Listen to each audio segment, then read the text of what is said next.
October 24th, 1944. Philippine Sea, 18,000 feet above the Pacific Ocean. Commander David McCampbell squeezes the trigger. 6 .50 caliber machine guns erupt. The Japanese Zero in his crosshairs explodes into a fireball of twisted metal and burning fuel. The enemy pilot doesn't even have time to scream. McCampbell doesn't watch it fall. He's already lining up his next target, because 59 more enemy fighters are coming for him. And he's smiling.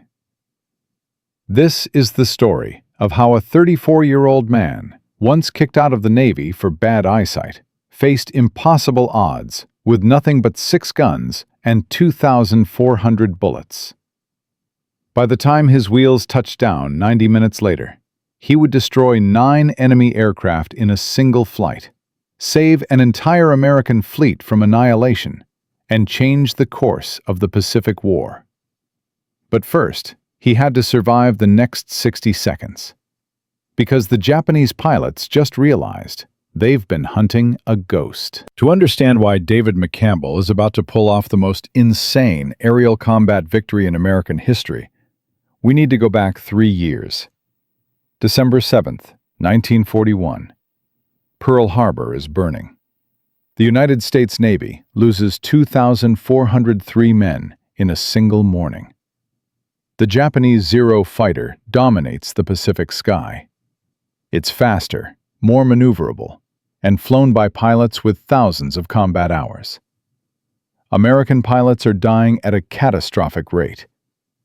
In the first 6 months of the Pacific War, the kill ratio is brutal. For every Japanese plane shot down, the Americans lose 3. The math is simple and terrifying. At this rate, America will run out of pilots before Japan runs out of Zeros. The problem isn't courage. American pilots are brave. The problem is the aircraft. The F-4F Wildcat, America's frontline carrier fighter, is outclassed in every metric that matters. It's slower, climbs worse, and turns like a truck compared to the Zero. Worse, it carries limited ammunition. Pilots are running out of bullets in the middle of dogfights, forced to watch enemy planes escape because their guns are empty. Hundreds of American pilots die, not because they lack skill, but because their planes can't finish the job. The Navy needs a solution, fast. Enter the Grumman F-6F Hellcat. It's not elegant, it's not beautiful. It looks like someone strapped wings to an engine and forgot about aerodynamics. Pilots call it the aluminum tank, and they mean it as a compliment. Because this plane is built for one purpose: to kill the Japanese Zero. The specifications read like a wish list from every pilot who survived a dogfight. 2,000 horsepower Pratt & Whitney engine, armor plating around the cockpit, self-sealing fuel tanks. And here's the game changer. It carries 2,400 rounds of .50 caliber ammunition. That's double what most fighters carry. The Hellcat isn't designed for quick kills. It's designed for sustained combat, for hunting. But having a superior aircraft means nothing without the right pilot. And David McCampbell is not your typical fighter ace. He wasn't born to fly. He didn't grow up dreaming of aerial combat. He's from Bessemer, Alabama, Naval Academy class of 1933. And here's the part that makes his story impossible. The Navy kicked him out in 1934. Insufficient eyesight during Depression-era budget cuts. For most men, that would be the end. McCampbell spent years watching other pilots fly. He worked as a landing signal officer, the guy who waves planes onto carrier decks. He watched friends crash. He watched friends die. He learned something most hotshot pilots never understand. Discipline matters more than aggression. When America enters the war, the Navy is desperate for pilots. They bring McCampbell back. He's 32 years old, ancient by fighter pilot standards. But age brings wisdom. McCampbell doesn't fly like a 22-year-old trying to prove something. He flies like a mathematician solving an equation. Every burst of gunfire is calculated. Every maneuver has a purpose. By 1944, he's the commander of Air Group 15, the legendary fabled 15, aboard the USS Essex. His job is to manage the air war, not fight it. He's supposed to coordinate strikes, plan missions, and let the young pilots do the killing. But October 24th, 1944, doesn't care about job descriptions. The Battle of Leyte Gulf is raging.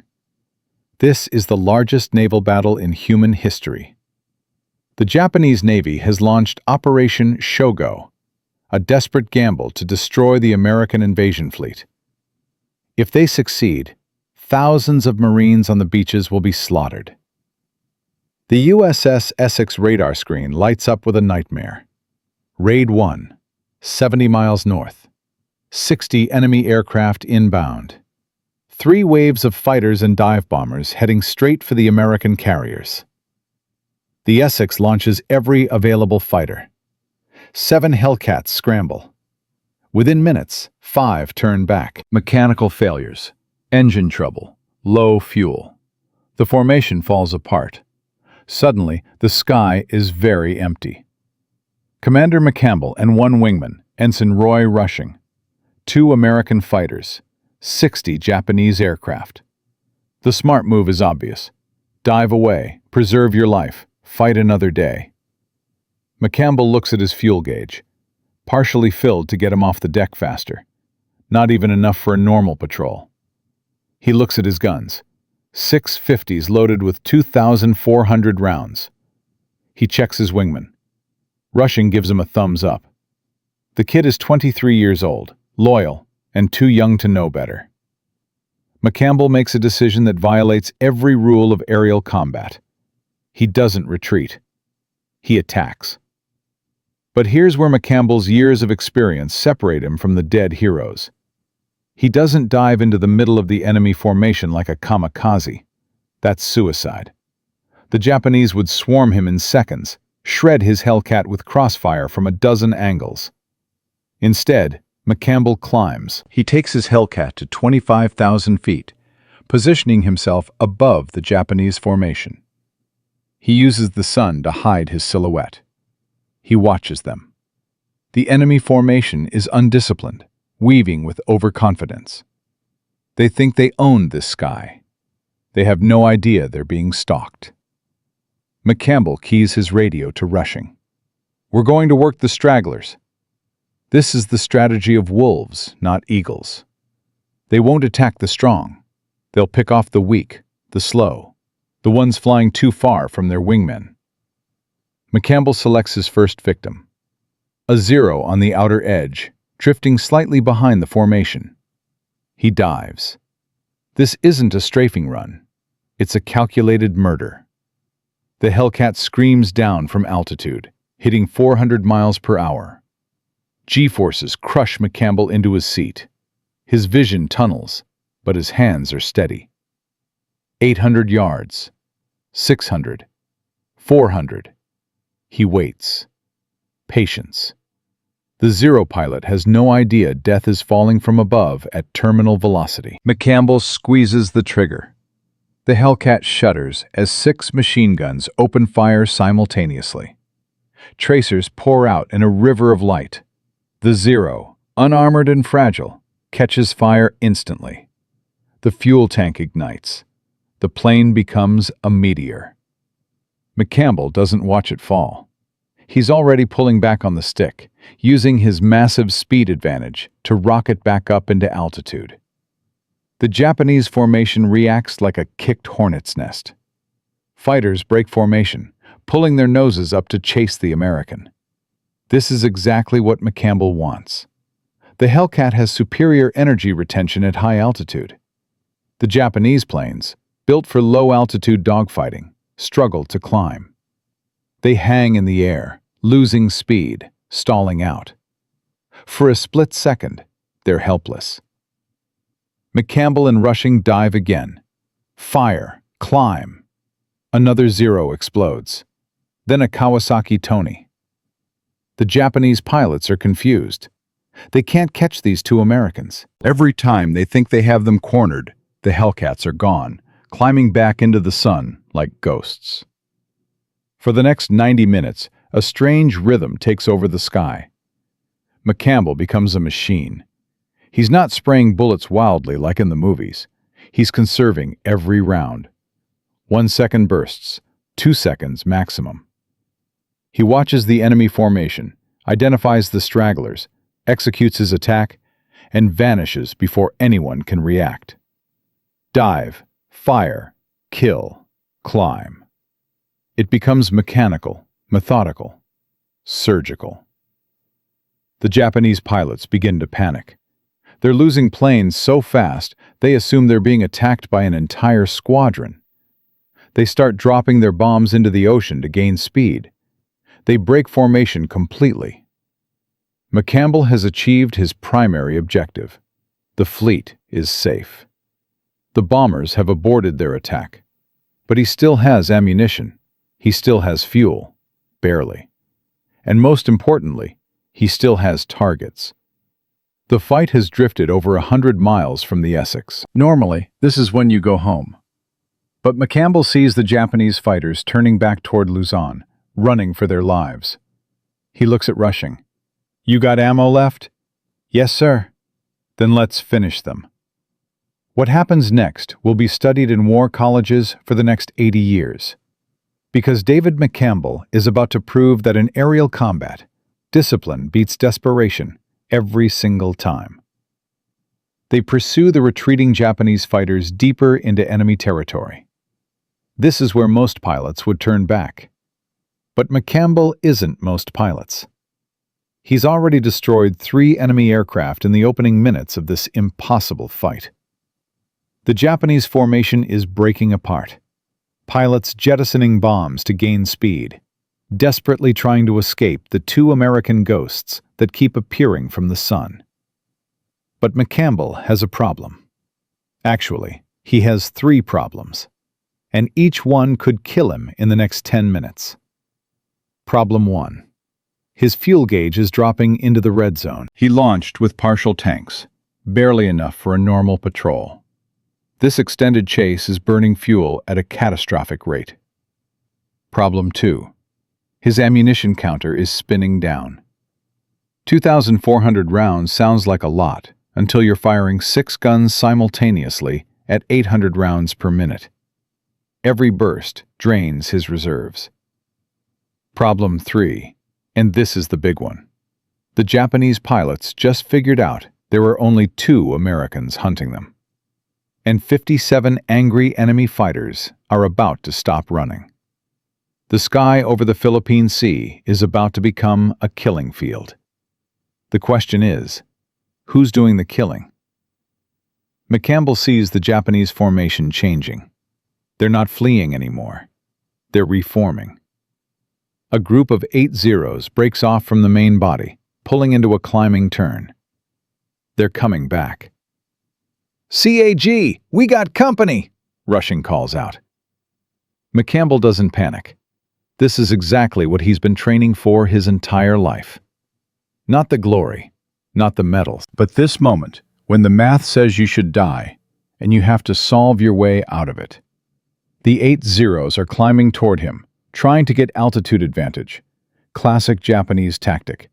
Get above the enemy, dive down, shred them with superior maneuverability. But McCampbell already is at altitude, 24,000 feet. The Zeros are clawing their way up through thin air, engines screaming, losing energy with every foot they climb. McCampbell watches them struggle, like a scientist watching bacteria through a microscope. He's calculating. The lead Zero is pulling too hard, bleeding airspeed. His wingman is lagging 200 yards behind. Poor formation discipline. They're emotional now, angry, making mistakes. McCampbell keys his radio to Rushing. "Take the trailer. I've got the leader." "Roger, CAG." They dive together. 2 Hellcats dropping from the sky at 420 miles per hour. The Japanese pilots see them coming, but it's too late to react. Physics is undefeated. McCampbell's gun sight settles on the lead Zero. He's close now, 300 yards. He can see the red Hinomaru on the fuselage, the rising sun painted on wings that are about to shred apart. He fires a 1-second burst. 50 rounds of 50 caliber ammunition hammer into the Zero's engine cowling. The radial engine explodes. Pieces of cylinder heads and propeller blades cartwheel through the air. The Zero flips inverted and plummets. Rushing gets his target simultaneously. His tracers walk up the trailing Zero's fuselage from tail to cockpit.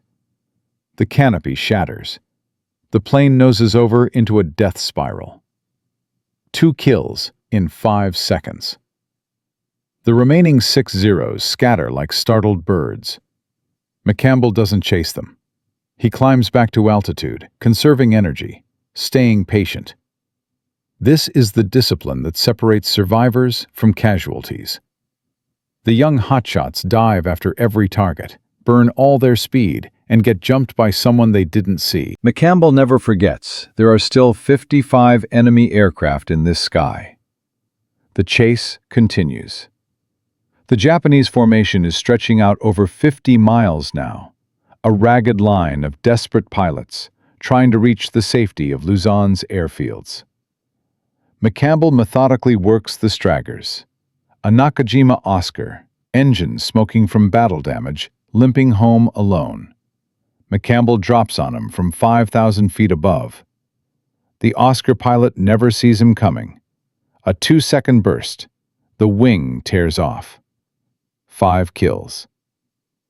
A Kawasaki Tony tries to dive away, hoping speed will save him. But the Hellcat is faster in a dive. McCampbell follows him down through 15,000 feet, 10,000 feet, 8,000 feet. The Tony is shaking apart from the airspeed, control surfaces fluttering. McCampbell fires from 200 yards. The Tony's tail section separates from the fuselage. 6 kills. But the hunt is taking its toll. McCampbell glances at his fuel gauge. The needle is brushing the empty mark. He's over 120 miles from the Essex now, deep in Japanese-controlled airspace. If he has to ditch here, he's a dead man. The Japanese don't take prisoners kindly, especially not the pilot who just killed 6 of their friends. He should turn back. Any rational human being would turn back. McCampbell looks ahead. 3 more Japanese fighters, flying straight and level, unaware they're being stalked. He makes a decision that defies logic and embraces mathematics. He still has ammunition. He still has airspeed. He still has altitude. 3 more kills means 9 total. That's a record no American pilot has ever achieved in a single mission. He accelerates. The 3 Japanese fighters are flying a loose formation, confident they've escaped the Americans. They're wrong. McCampbell selects his approach angle, coming at them from their 7 o'clock high, the blind spot every pilot fears. He's 400 yards out when the trail aircraft finally spots him. Too late. McCampbell opens fire on the right side wingman. The Zero explodes instantly, its unarmored fuel tank igniting like a bomb. The formation breaks. The lead pilot violently banks left. His wingman banks right. They're panicking, making it easier.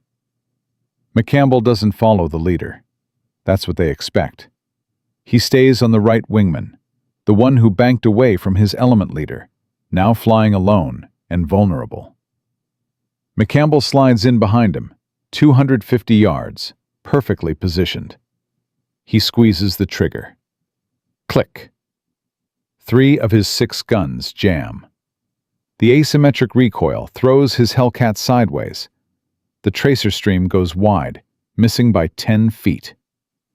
McCampbell fights the controls, kicks the rudder, realigns. He fires again. The remaining 3 guns hammer out a short burst. It's enough. The Zero's cockpit disintegrates. 7 kills. The lead Zero is running now, diving for the deck, weaving frantically. McCampbell chases him down through the clouds. This is the most dangerous moment. Low altitude, low fuel, low ammo, deep in enemy territory. One mistake and he's swimming. Or dead. He catches the Zero at 3,000 feet above the jungle canopy of Luzon. The Japanese pilot is good, jinking left and right, making himself a difficult target. But McCampbell has been doing this longer. He doesn't aim where the Zero is. He aims where it's going to be. The Zero breaks right. McCampbell fires left. The two paths intersect. 50 caliber rounds rip through the Zero's wing root. The wing folds upward, snapping like a tree branch. 8 kills. And then McCampbell sees him. One more straggler, climbing desperately toward a cloud bank, trying to escape. McCampbell checks his ammunition counter. 90 rounds remaining across 3 functioning guns. 30 rounds per gun. Maybe 10 seconds of firing time. He's flown this far. He's killed 8 enemy aircraft. But 9 is the number that will never be forgotten. He climbs after the lone Japanese fighter. The Zero pilot knows he's being hunted. He's diving, climbing, turning, burning his engine trying to shake the American. But the Hellcat is faster, stronger, and flown by a man who has forgotten the meaning of mercy. McCampbell closes to 200 yards, 150 yards, 100 yards. He can see the pilot's head in the cockpit, frantically looking over his shoulder. McCampbell puts the gun sight on the engine cowling and fires his last burst. 15 rounds, 20 rounds. The Zero's engine seizes. Black smoke pours from the cylinders. The propeller stops. The plane noses over and disappears into the jungle below. 9 kills. 9 confirmed enemy aircraft destroyed in a single mission. It's a record that will stand for 80 years. The sky is suddenly quiet. Empty. The Japanese formation is gone, scattered, destroyed, or fleeing. McCampbell and Rushing are alone again. But now the adrenaline fades. Now the reality hits. They're 130 miles from the Essex. Their fuel tanks are nearly empty. They're flying over Japanese territory, where every airfield, every ship, every gun emplacement will shoot them on sight. Rushing's voice comes over the radio, trying to sound calm and failing. "CAG, I'm showing fumes. What's our play?" McCampbell looks at his own fuel gauge. The needle is buried below empty. By every law of physics and aviation, his engine should have quit 3 minutes ago. But it's still running. The Pratt & Whitney radial chugging along on whatever fuel is left in the lines. And that's when McCampbell realizes the real fight isn't over. Surviving 60 enemy aircraft was the easy part. Getting home with no fuel, no ammunition, and 130 miles of ocean is going to be impossible. 9 enemy aircraft destroyed in 90 minutes, a record that will never be broken. But David McCampbell and Roy Rushing aren't celebrating. They're 130 miles from the USS Essex, flying on fumes over Japanese-controlled waters, with no ammunition and fuel gauges reading empty. The greatest aerial victory in American naval history means nothing if they can't survive the next 30 minutes. And the Pratt & Whitney engines chugging beneath their cowlings are running on physics that shouldn't exist. McCampbell keys his radio. His voice is calm, almost casual, like he's ordering coffee instead of facing death. "Rushing, lean it out. Maximum range cruise. We're going swimming or we're going home. Nothing in between."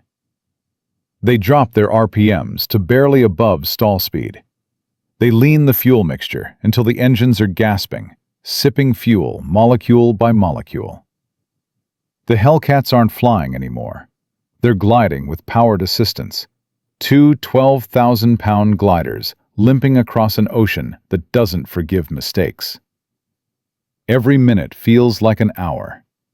McCampbell watches his engine temperature gauge climb into the red. Running lean burns hotter. Too hot, and the cylinders seize. The engine becomes a 2,000-pound paperweight. He'll have maybe 90 seconds of glide time before he hits the water. At that point, survival becomes a coin flip. If the Japanese don't find him first, dehydration will kill him in 3 days, sharks in 2. But McCampbell doesn't think about that. He thinks about the math. Fuel consumption versus distance. Altitude versus glide ratio. Wind speed versus ground speed. He's solving an equation where the wrong answer equals death. The Japanese know something happened. Their radar stations on Luzon tracked the dogfight. Radio chatter exploded across their frequencies. Reports flooded into Imperial Navy headquarters. Massive American fighter formation attacked Raid 1.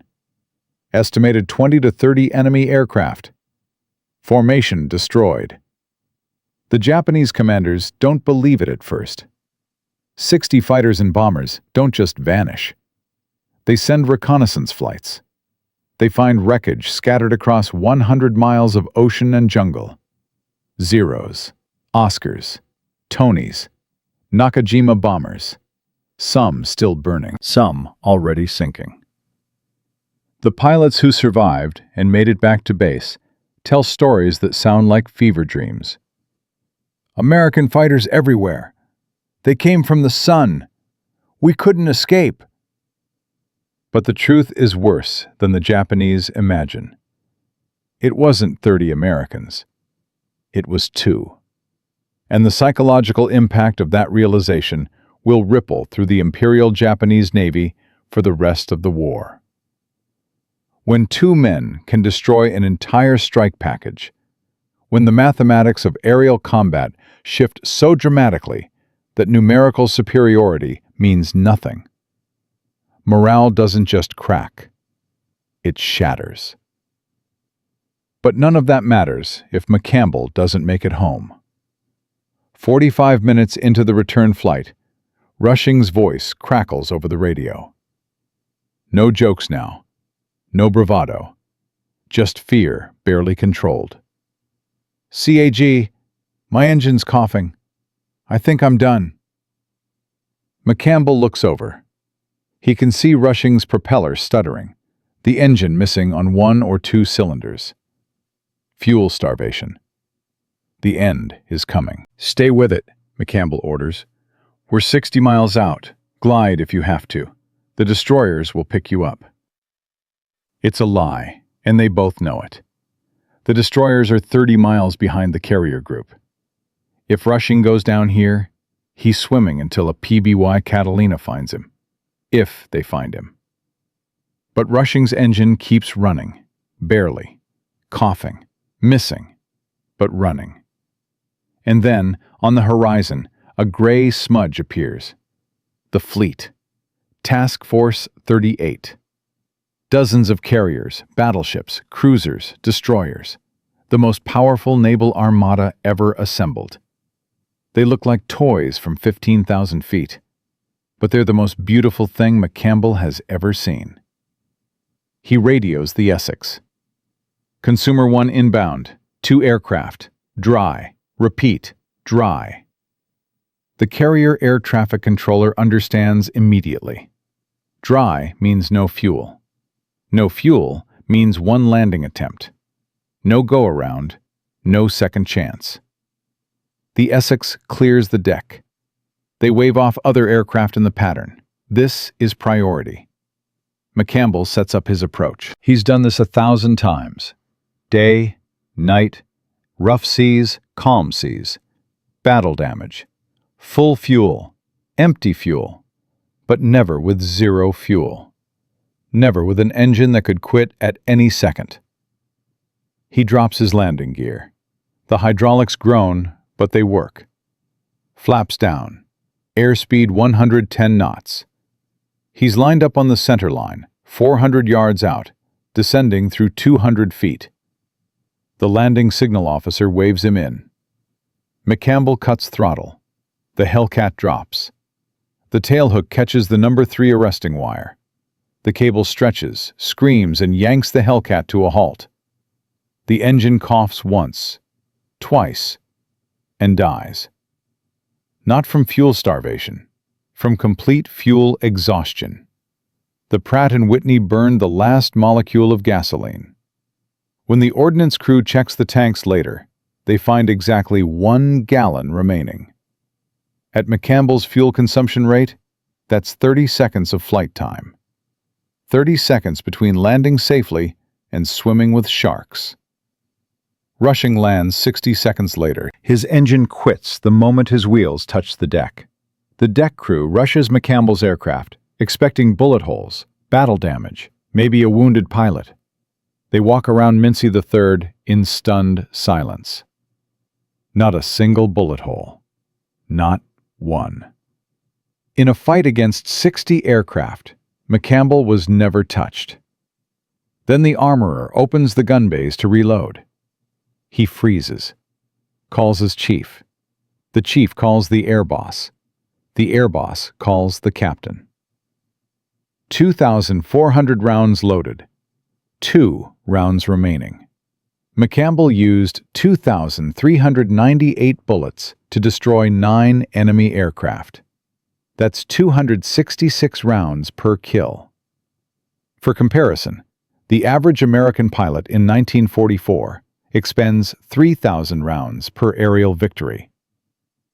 The news spreads through the fleet like electricity. The Battle of Leyte Gulf is still raging. American sailors are dying. Ships are burning. But this story, this impossible story, boosts morale like nothing else can. 2 men, 60 enemies, 9 kills, 0 damage. It's the kind of victory that reminds everyone what they're fighting for and what they're capable of achieving. The intelligence officers don't believe it at first. 9 planes? In one flight? But the gun camera footage doesn't lie.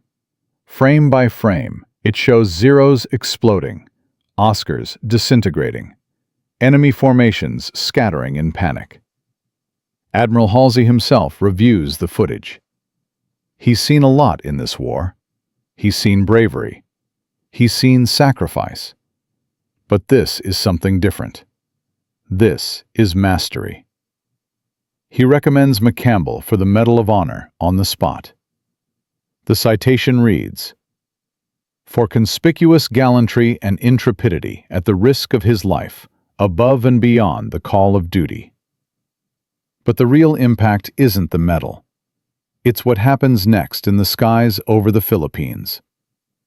The Japanese Naval Air Arm never recovers from October 24, 1944.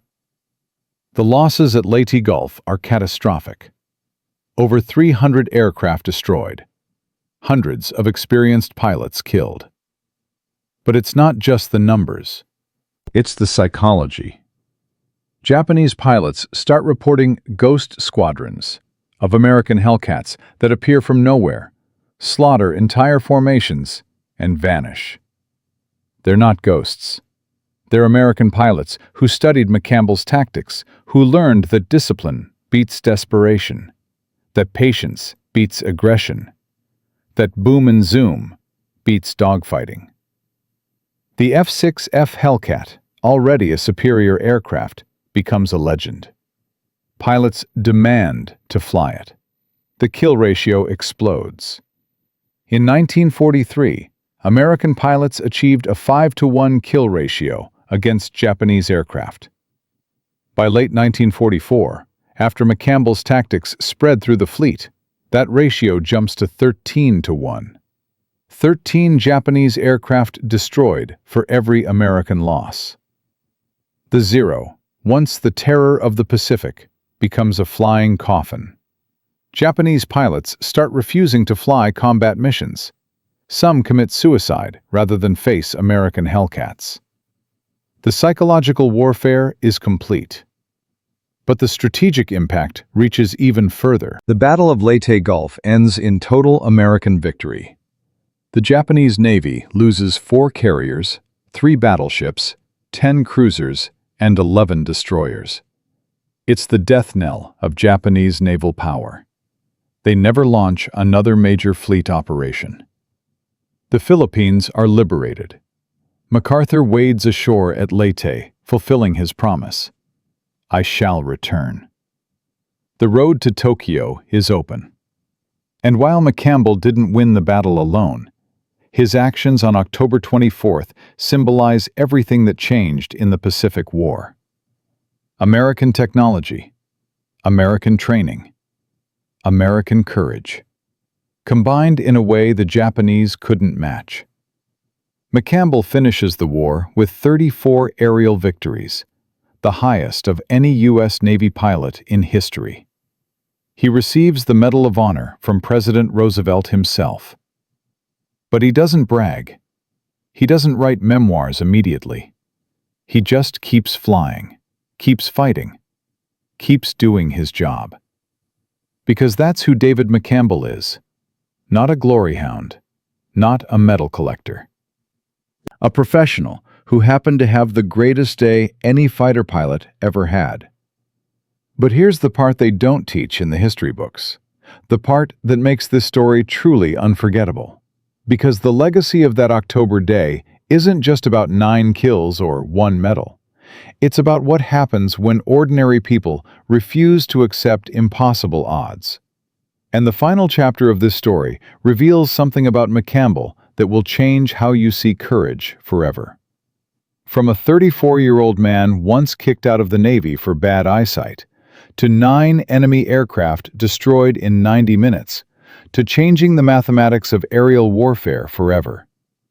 David McCampbell's impossible victory on October 24, 1944, became legend within hours. But the real story, the one they don't tell in history books, isn't about that single day of glory.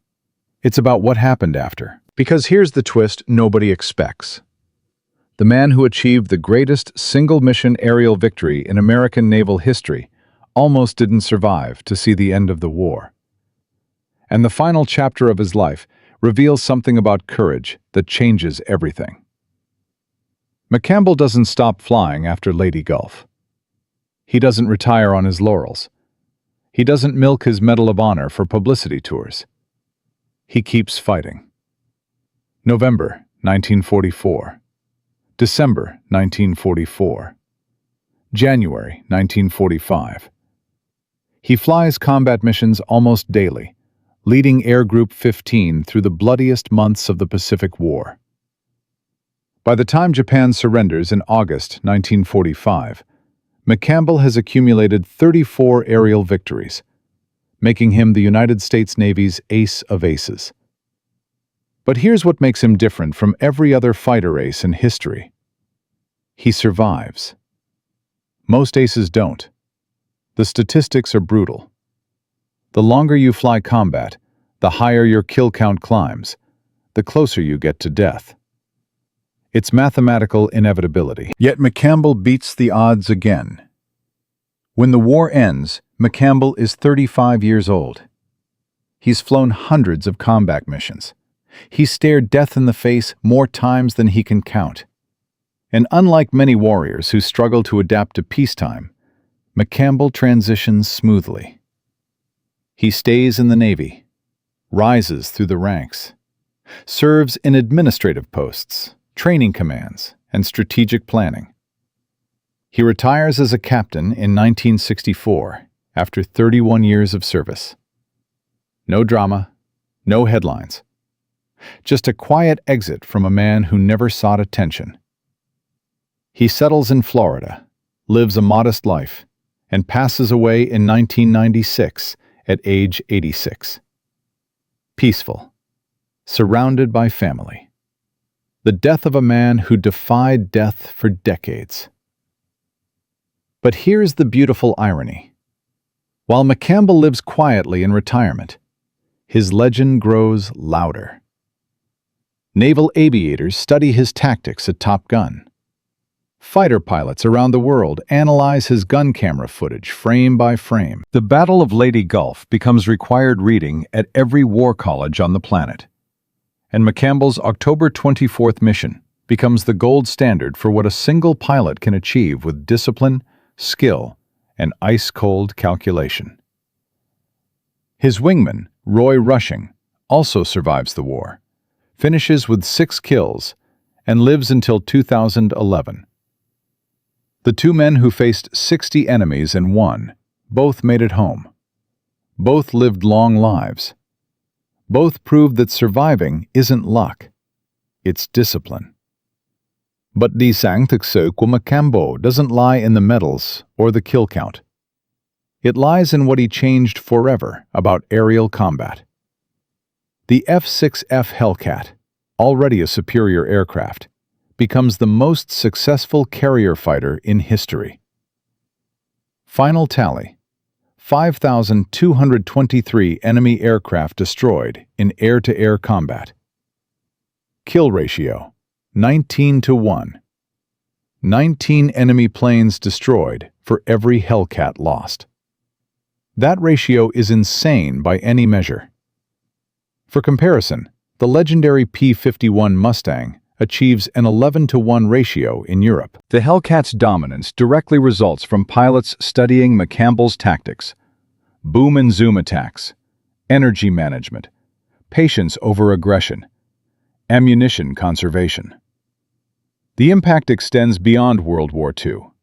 Korean War, 1950 to 1953.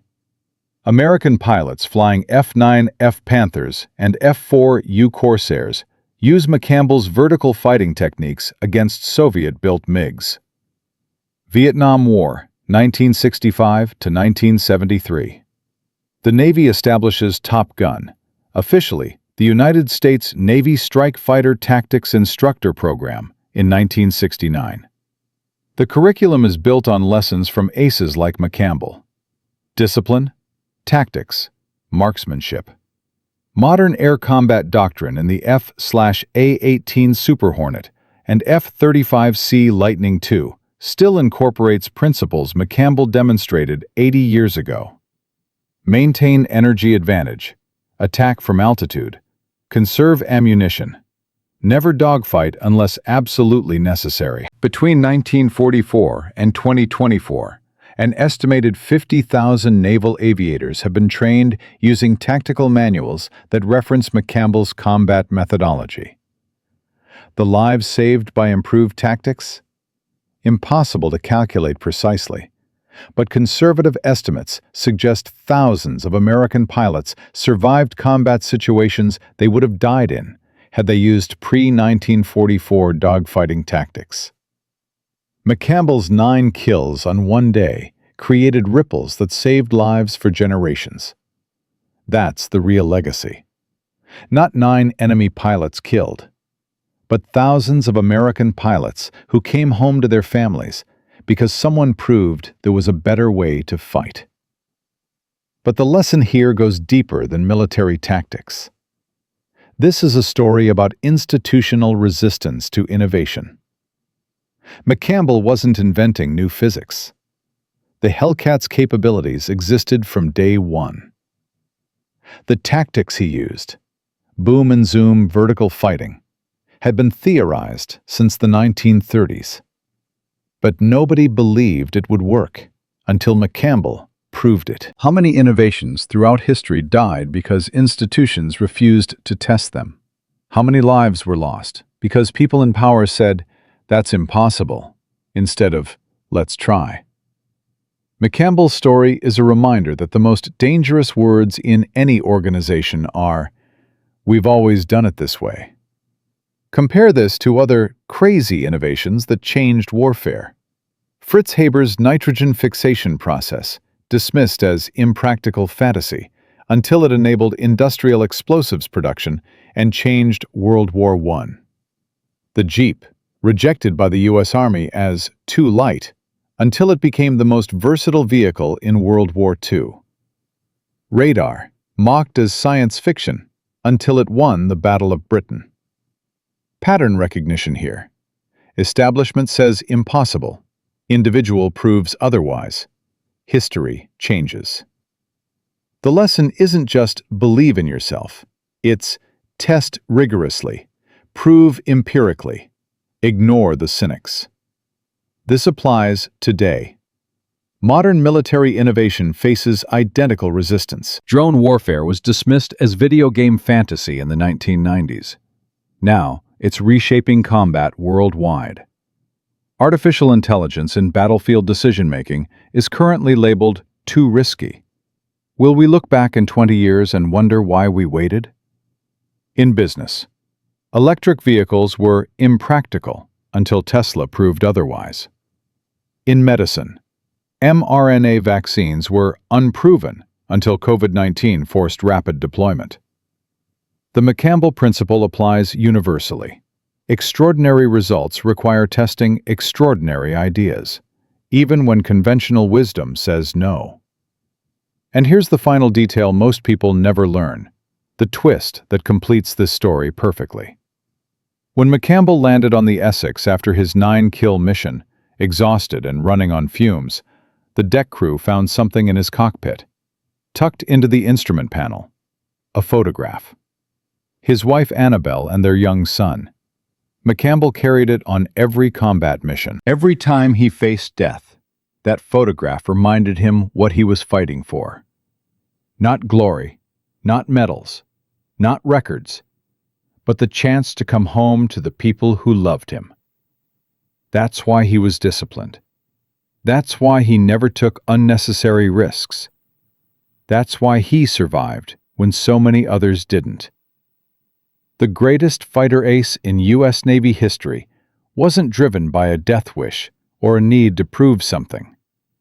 He was driven by the most human motivation imaginable, the desire to live. And that is what made him unstoppable. When you fight to survive, rather than fighting to win, you make different decisions. You're patient. You're calculated. You're ruthless in efficiency and conservative in risk. You become exactly what McCampbell became, a professional warrior who treated combat like mathematics and went home to kiss his wife. From a 34-year-old reject with bad eyesight and a crazy idea that discipline beats aggression, to 34 aerial victories and a transformation of naval aviation that saved thousands of lives across 3 generations of pilots. David McCampbell proved that the most powerful weapon in war isn't technology or numbers. It's the human mind refusing to accept that impossible means unachievable. Between October 1944 and the present day, the tactical principles he demonstrated have contributed to American air superiority in every conflict. Korea, Vietnam, Gulf War, Afghanistan, Iraq. The mathematics are stunning. One man, one day, one decision to fight smart instead of hard, creating a legacy that echoes 80 years later. This is why we study history. Not to memorize dates and battles, but to learn that ordinary people can achieve extraordinary things when they refuse to let impossible be the final answer. If this story inspired you, if you know similar tales of innovation against impossible odds, share them in the comments. History is built by people who heard you can't and responded, "Watch me." Subscribe if you want more stories of the warriors, inventors, and rebels who changed the world by refusing to accept the limits others placed on them. Because on October 24, 1944, when 60 enemy fighters swarmed the sky and everyone said run, David McCampbell smiled, checked his guns, and proved that sometimes the craziest decision is the only sane one. And that lesson? That lesson is timeless.